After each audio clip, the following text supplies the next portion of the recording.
Camera বন্দী হয়েছে কাঠের মিল। অবৈধ কাঠের মিল বসিয়ে ধ্বংস করা হচ্ছে বনজ সম্পদ। বন বিভাগ নির্বিকার। সরকার বনজ সম্পদ রক্ষা করতে লক্ষ কোটি টাকা খরচ করছে। পরিবেশের ভারসাম্য রক্ষার ক্ষেত্রে সরকার লক্ষ লক্ষ টাকা ব্যয় করে নতুন গাছের চারা রোপণ করছে। ঠিক সেই সময় করিমগঞ্জ সদর রেঞ্জের অধীনস্থ বাঁশবাড়ি চলছে অবাধে কাঠের মিল। বনজ সম্পদ ধ্বংস করা হচ্ছে অবাধে। স্থানীয় বুরহান উদ্দিন নামের এক ব্যক্তি এই অবৈধ কাঠের মিল চালাচ্ছেন, যেন কুছ পরোয়া নেই মনোভাব। কার মদতে রীতিমতো চলছে অবৈধ এ কারবার, এ নিয়ে সচেতন মহলে জোরালোভাবে প্রশ্ন উঠছে। ব্যুরো রিপোর্ট, আমার সোনার কালীগঞ্জ। লজ্জাজনক একটা কথা এবং দুঃখজনক কথা আমরা দেখতে পেয়েছি।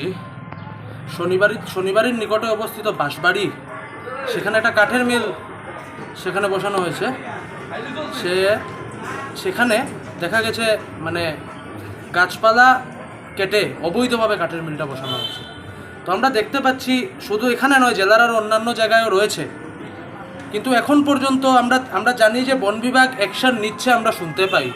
কিন্তু বন বিভাগ অ্যাকশন নেওয়ার পরও তাদের নাকের ডগায় কিভাবে অবৈধভাবে এসব হতে পারে, সেটা আপনাদের মাধ্যমে আমার ডিএফও মহোদয়ের কাছে একটা প্রশ্ন। এবং যেহেতু ডিস্ট্রিক্ট অ্যাডমিনিস্ট্রেশনের হেড জেলা আয়ুক্ত মহোদয় মৃদুল কুমার যাদব মহোদয়ের উদ্দেশ্যে আমি বলছি, ওনাকে আমি এই ব্যাপারে অবগত করছি আপনাদের মাধ্যমে।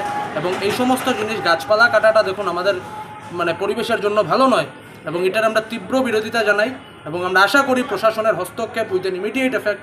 যদি দেখি আমরা প্রশাসনের হস্তক্ষেপ হয়নি, প্রথমে আমরা জেলা উপায়ুক্তের সাথে এই ব্যাপারে কথা বলবো। এবং যদি জেলা উপায়ুক্ত আমাদের সাথে মিলান, আর আমরা কথা বলার পরও যদি কোনো ধরনের কোনো অ্যাকশন হয় না, at that time we will go to Democratic protest.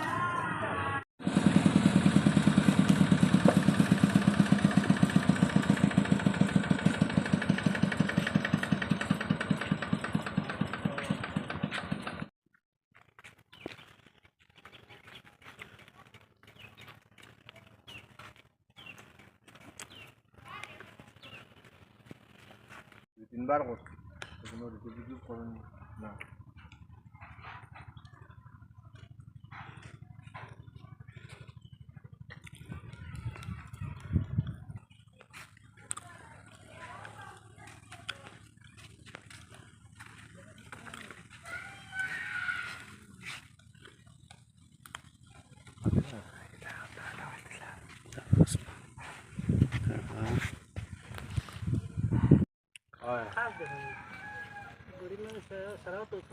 গরিব মতো তো আমরা চাই না, আমরা কোন